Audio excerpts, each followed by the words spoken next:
All right, so we have some volume in place. We have created this kind of shape structure that tells us generally the sizes of the various pieces of our character. But I want you to keep in mind that even at this stage, nothing is finalized. I mean, even right up to the very end, once you have something you think looks really good, it may not necessarily be, quote, and I'm using those funny curly quotes with my fingers, done. You might come back and find something doesn't work. Of course, after the whole feedback phase, all sorts of things change. So please don't get mentally locked down in anything. That's just good advice from artist to artist. Never get so attached to your work that you're not ready to completely blow it up with dynamite and create it again.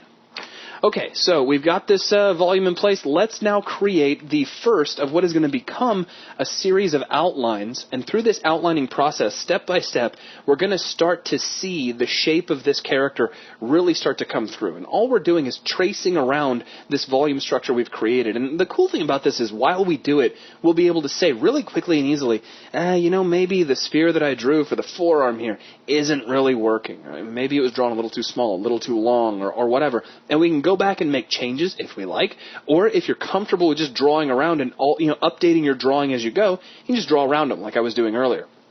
Okay, so let's create a new layer, and what I'm going to call this is Shape Outline 1. So already acknowledging that it's going to be one of a series of outline shapes. And to create this, we're going to start off by zooming in. And it doesn't really matter where you create it, but again, I think it's a good idea to begin the process with whatever's in front of you, or whatever the closest thing to the camera is going to be. So that would be, in this case, the left arm. Also, we don't really need the pose structure anymore. We can turn that off, and you'll let it just back out real quick to show you what it looks like. Your drawing gets a lot cleaner as soon as you do that. So remember that you can turn these layers on and off and start to really see things clean up a bit. So let's zoom back in, and I don't know what I just hit on my tablet, but I don't want to do that again. I didn't set up all the buttons. Somebody else did. Okay, so let's get our brush, and let's go back to our volume structure. What I'm going to do is turn this down. Now, here's another thing. This is just kind of a personal note. I like drawing in blue pencil, but if it might be confusing if you keep drawing. Just for some people, if you keep drawing blue on blue, you might figure out. You might not be able to understand exactly where lines from this layer are, especially if you're drawing at a bunch of different color depths and whatnot. So a trick that I kind of like to use sometimes, and I don't do it all the time, but I thought I'd bring it up because you might like it, is grab your previous layer, whatever layer that might be, and double-click it over here on the right-hand side to open up the layer styles and go over to Color Overlay, and it immediately makes it red, but you can choose any color of the rainbow. So if you maybe want whatever you're working on in the background to be green, which we can't see very well, but you can maybe shift it over to something like red, so it's really easy to differentiate the previous layer from what it is you're working on now. So what I'm going to do is, just for example's sake, we're going to shift it over to black, and because I'm pulling back on its opacity, it's going to become a shade of gray. So we'll pull that opacity back even more, and then you can see when we're done what we have is a very faint gray outline of our shape that now we can trace around in our shape outline layer using our blue pencil and really easily differentiate between the two. So let's just start off by doing a really rough trace. Now, when I say rough, I'm zoomed really close, and you're going to find this out if you didn't know this already. The closer you're zoomed in on a Photoshop document, the nicer your lines are going to look. So if you're zoomed out like really far, if you need a quick example, try drawing like a really nice clean line, and that's not clean at all, but like a straight line. And that looks pretty good. Actually, I'm kind of impressed with myself. But you'll find as you zoom in, those pixels get fatter, and it's easier to make clean lines. So let me try to explain. So here's me really quickly outlining the arm. That's really fast. But notice I'm zoomed out really far. So if I come in and take a look at it, you can see what it really looks like, which is all scribbly, and you might kind of wince as you look at the monitor. That's not really what we're going for, though it's not necessarily a bad thing. However, if we zoom in and go a little bit slower at this much closer zoom factor, our line is going to look a whole lot better. Okay, so I'm doing this really quick. We'll just kind of outline the bicep area. Notice I'm not drawing right on the surface. I'm just kind of outlining, staying a little bit away from that volume. And I'm going to be making changes on the fly while I look at it. That circle that I drew in this case for the bicep is just a guide. It's something to kind of tell me, here's generally what I think the width of the bicep should be, but it doesn't really have to be. There's no rules here. Nothing has been decided on. So we'll come down to the bicep, and then when we get to the elbow, your elbow really isn't a ball. In fact, from this angle, you're looking at the inside of the elbow, which like where you'd put in an IV or where you get an injection or give blood or whatever. So that kind of thins down and kind of straightens out a little bit. So we'll just create a straight line. Now we come down to the forearm, and we established we got this kind of bulbous area. So we'll follow that out, and then start to create that sort of curvature line that goes in toward the wrist. Now, right about here, I want to start actually creating a wrist bone.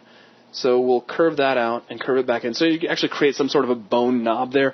Notice that I'm not worried about line quality. I'm just scribbling this out as fast as I can. And it'd be faster if I just quit talking and started doing it. But I just want to make sure that you understand what's going on in my head as I do this. And we'll give this just a little more volume here as we get to the musculature at the forearm. Bring this back in. Now, he is still turned a little bit to the side, so we could assume that we still make out a little bit of the elbow. Then get just a little bit of a point. Now, as we come up here to the upper arm, we get a little bit of meat, and then your tricep actually kind of pokes out if it's developed at all. And we'll give this guy just a little bit of musculature. Even that might be a little bit too much, so we'll erase that. So just a little bit, and then we'll pinch it in kind of abruptly, so you can kind of see he's got a little bit of a tricep developing, so he can heft a spear if he needs to, but he's not necessarily the mightiest warrior in the Goblin tribe by any means. Now we'll follow this around and start building the top of the shoulder, and I don't really think he should have these big linebacker shoulders, so in this case I will stay pretty close to the spear. Again, I'm just using these shapes as a guide to figure out where stuff should be. And now I'm going to start, kind of feeling out how things are attaching. We'll start another line. I guess it doesn't really look like right attached in that direction. Let's attach it in the other direction. That should actually look a lot better. And then we'll curve this up to the neck. I would like the neck to kind of curve in and then start to sweep back out. It'll make his neck look nice and skinny, like he doesn't have a big bulky neck, but it still should look like a nice flowing line. Now I'm not going to worry about the head. We'll come back and do the head last. Right now let's just stick with the body. So we'll pinch in the neck there a little bit as well. We'll follow this down the collarbone, and then again, just up over the shoulder. And if you, like in this case, if I was to make a really abrupt change, if I do like that, then you start to really feel that muscle right there. That looks really big and beefy. We don't want that. So in this case, because I have a skinny character who's not super buffed, keep those changes in direction fairly subtle. They're not very developed. So we'll pull this around, and then we'll just kind of run this down like so, and then we'll build the bicep out of that so that it looks like they kind of flow together. Now, in this case, he's kind of curling his arm up, so if you wanted to give him just a little bit of bicep flex, that might be cool, but I wouldn't go overboard on a character like this. And then we'll go ahead and do the back of the arm. Again, just a little bit of a point to that tricep. I'll just run that right into the chest. Don't worry about the chest in a minute and how it's attached. So now we'll come down to the elbow, and we'll give him kind of a bony elbow. And now we need to go into the forearm, so we'll just follow around, very much like what we did on the other side of the body, where this will just kind of flow into the lower forearm area.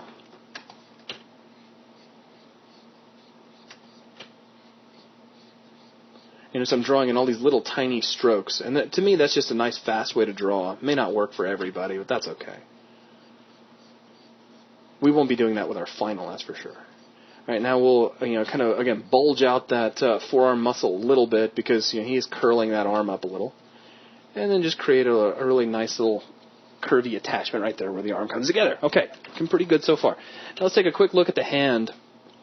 Now you might want to take a look at your hand, like actually, take your right hand and maybe turn it around and take a look at what it looks like. Right now, the pose that I'm making, and you can't see me through the camera right now, it looks like I'm getting ready to punch myself in the face. But take a look at what your hand looks like, and you can already start to get an idea of the shape that you're looking for here, where you get this little kind of bunched up piece of meat on the underside of your hand, and you have some sort of area over here where your fingers start to kind of come out, and in a lot of cases your middle finger is going to be very dominant as far as knuckles go. So just kind of give a little area here for the middle finger to kind of protrude out, and come to the top of the hand and pull it back in, and your thumb is going to kind of sit on top, so we'll give a little bit of a peak for the thumb. And that's it. Just curve at the back of the hand, and that already kind of has that hand look to it.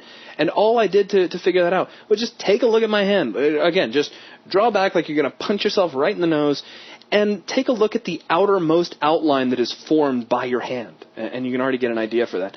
Even from that, though, if you wanted to, you could start to get an idea of where the division of your fingers is going to be. So if you just wanted to rough that in, it's not too early to do that. And again, that's very rough. That's just kind of a general representation of how that fist is going to be formed, but it looks pretty good.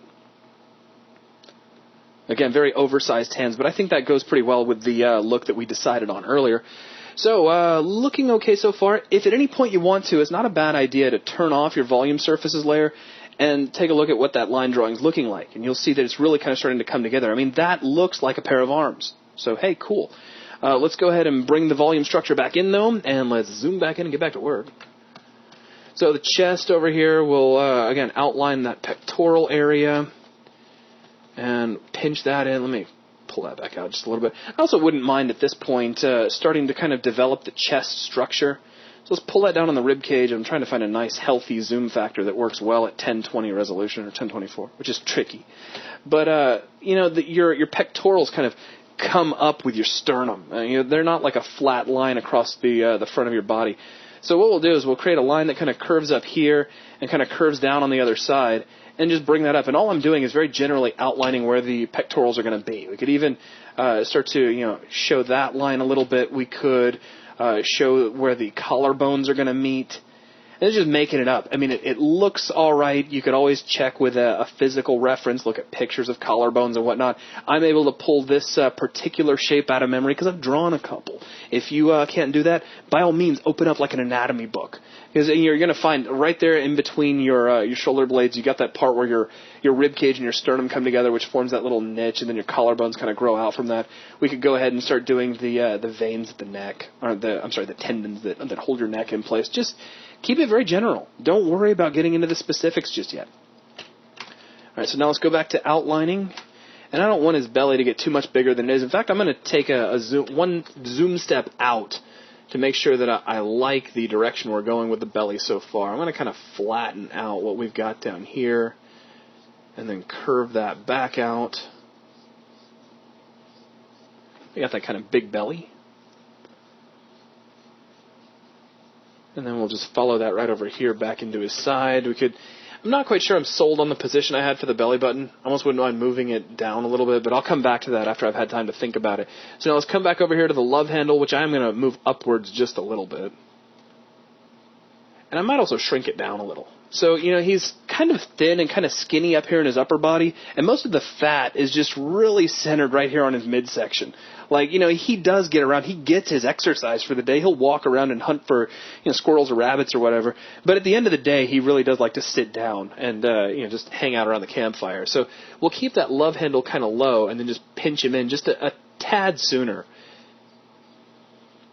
So there we go. So now we have that kind of outline already taking place. So belly button, okay. Maybe it looks okay where it is. I'll just move it down very subtly, just a little bit. Okay, so moving back out here to the waist, we'll get a little bit of a pelvic bone outline right there. And now let's go right down the front of the leg. Right there and into the quad, which will come down into the kneecap, which just goes right down into the shin bone. And again, keep it rough. Don't worry about whether or not it looks like a masterwork. It shouldn't look like a masterwork right now. And we're going to stop right here because I want him to be wearing shoes. Now, if he's not wearing shoes, if your character's not wearing shoes and you just want to do it barefoot, then by all means just continue flowing the lines together. But a quick note, the reason that I want to go ahead and draw him with shoes as opposed to where, I've already said earlier that even though he's wearing a loincloth, we're drawing a crotch area and all that, is that there's a lot of stuff that goes into feet. Feet have all those individual toes and whatnot, and I don't think those are a major concern for my particular character. I'm more worried about this kind of mitten approach to the foot, where you don't worry about the toes as much as you're worried about the foot as a whole. So we're going to go ahead and draw them with shoes in place. So let's come up the back of the leg and then get a little bit of an angular bulge out there for the calf. Up the back of the knee, and just as a reminder, you'll find a lot more S-curves as you go throughout a humanoid figure, but we'll get a little bit of an S-curve there at the back of the leg. Now, this leg, I still think that maybe his legs are a little bit far apart, but maybe it's just all in my head. What I'm going to do is kind of compensate at this stage of the game, because at least for guys, you're going to find that the legs will pretty much meet right at the very base of the crotch. So let's create a little crotch piece, like so. And then we'll start this other leg stemming right from that point. So, I mean, if it means that the leg gets a little wider in this direction, that's fine. Though what I'll probably end up doing is just drawing kind of inside the line here on the opposite side. Just kind of compensating on the fly, as opposed to having to step back down to my volume structure and making changes, when I can clearly see what changes need to be made right here. Alright, so let's outline the knee again, and then... Now, calves in general, you'll find bulge more toward the inside than they do on the outside. And we'll do a little ankle piece. We never did an ankle over here. Let's just sketch in a little quick ankle. We'll do an ankle over here, and curve around. And we'll do the other knee, and this time we'll keep things kind of constrained right along the side of the sphere. So now we got his bottom, and things just aren't lining up the way I want them to, in that, his butt kind of sticks out a little bit too far, and this leg looks a little bit too far pushed over. So if you're curious as to how you can fix that, just think about the overall sizes. This leg is already a little bit, it's like, I kind of like their proportions, but they need to take up a little more space down here across the whole drawing. Well, in my case, what I can do to fix that is put a lasso around both the legs, and just scale them both out a little bit. No problem. Very quick, very easy. Now, we've stepped a little bit away from our volume structure, but the structure has still helped us to create that shape, which is all that really matters. The rest of it's completely irrelevant. So now things not only look a little bit more proportionate, but it seems like just with that little step, we're following what would be our center line of the character a lot more closely. So you can see that center line would wrap back around as we went around the tummy right down to the point of the crotch, which I think is going to work out really well for us. Let me undo a few times and get rid of that extra line I just drew. Undo's willing. Okay, so now back into drawing. Let's just run the hip up like so, and then we can create the bottom kind of sticking out of there. Now we can come back over here to the hand, and, again, just take a look at a hand, and you might have to get somebody else's hand, because I don't think I can bend my hand just right to see the pose that I want to see here. But we have, a little bit of a lump here for the thumb, and then we come down here again to the knuckles, and then the fingers are going to start to kind of protrude upward back behind the meat of the palm, and the palm can just be represented something like this. And there you go. You got a hand, and your fingers are already kind of starting to wrap around a little bit. And I think I'm going to take that line and shorten it just a little bit. Maybe nuke that and shorten that out just a little. And even now, it's not nothing worth worrying about right now. We'll keep that fairly simple. Okay. So let's back out and take a look at what we've done. Here's what we have. Go ahead and hide your volume structure and take a look at your line drawing. I think it's starting to come along. I'm starting to see a definite shape, and the character is really starting to come to life here. Now, I noticed there's a little bit of an issue right here in where we were reshaping stuff. So let's erase this. And I kind of like what this did, actually, as a sort of a happy accident, to quote another great artist, Bob Ross. We can pull this in, and now that really kind of helps protrude that belly out beyond the pelvic area. So now that really kind of gave him a big dopey indention where that belly's coming out. I like that. Let's see if I can nuke that arrow. Is this arrow on this layer? Yeah, it is. That's good. Okay, so before we get in and start taking a look at the head, which is I was saving for the last, I want to make sure that we're working on the legs okay. I guess we'll just go ahead and live with the legs like they are, but I have a feeling they're going to change pretty dramatically between this outline and the next. So let's go ahead and get something in for the feet. So we'll just start off. I'm just going to draw kind of a more detailed version of what we created before, and that is where I'll create sort of a bulging outward shape that will represent the heel. In fact, if you were trying to simplify everything down, your heel can be thought of as just like a kind of a bulbous cylinder. So, that would be the heel where you've cut off the entire front of the foot. So now we can create the rest of the foot attached to the front of that as the same foreshortened box that we created earlier. Now, in my case, because I moved the leg out, it would stand to reason that I need to move this a little bit as well.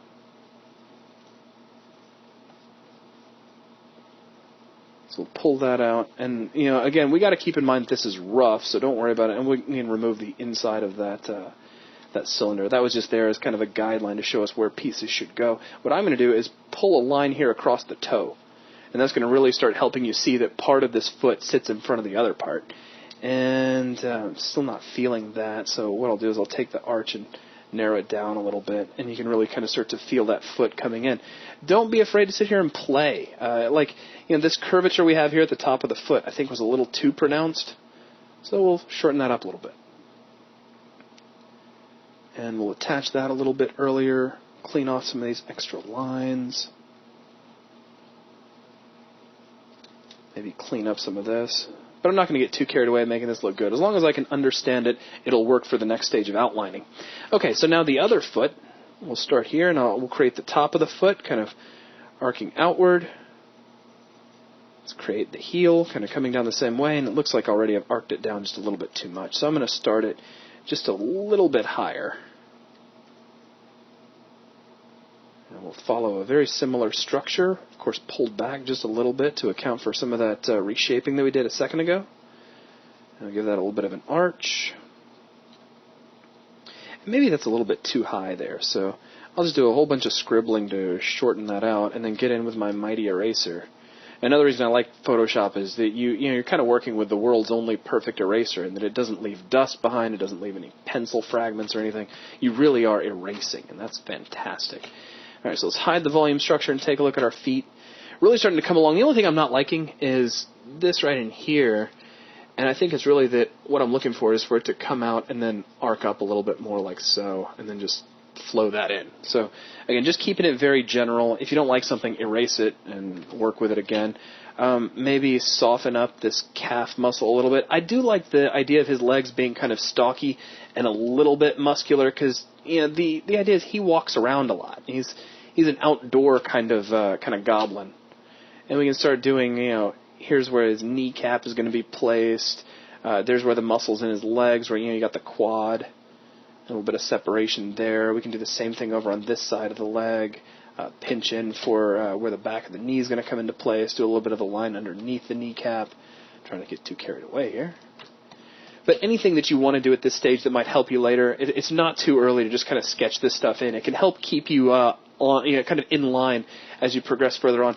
I'm not really feeling this hand. Well, let's just nuke that out. And I'm going to straighten this out for now. And just pull that up. And I think already that looks a little bit better than what I had, instead of the weird kind of curving down shape, because I didn't think that was looking right. Okay, so I think finally we're to a point where we can start creating our outline for the head. And at this point, it's not a bad idea to go ahead and start thinking of facial structure. What types of things do you want to see on the face? Faces are not an easy thing to draw. You might be completely intimidated by your face that you have in mind for your character. And I'm not 100% sure that the techniques that I'm going to show you are going to make it a whole lot easier. But if you approach a face the same way that we've approached the body so far, it will get a bit simpler. Now, even if you're new to drawing, start thinking of, first off, you got to have some sort of an idea of what your face is going to look like. If that means you go flip through a magazine and find somebody, maybe you want your character to look like Milla Jovovich. So go grab some pictures of Milla and start breaking her face down. What I would do is throw a photo of a person that you want to model after into Photoshop, and then start drawing really basic shapes that define certain facial features. Like you can take the head, and again, you can draw out that initial circle that forms the rough part of the cranium. Now, what shape would form the part of where the chin and the jaw attach? For some people, it's going to be really squared. For some people, it'd be a little more diamond shaped because they have a bit more of a point to their chin. Their nose, how long is it? Is it roughly a diamond shape if you were just to trace around it? Is it really wide? Is it really thin? Try to extract those really simple shapes. And that's all I'm going to do here. So let's start off just by getting an outline for where the head's going to be kind of positioned. So we'll start off by outlining the cranium.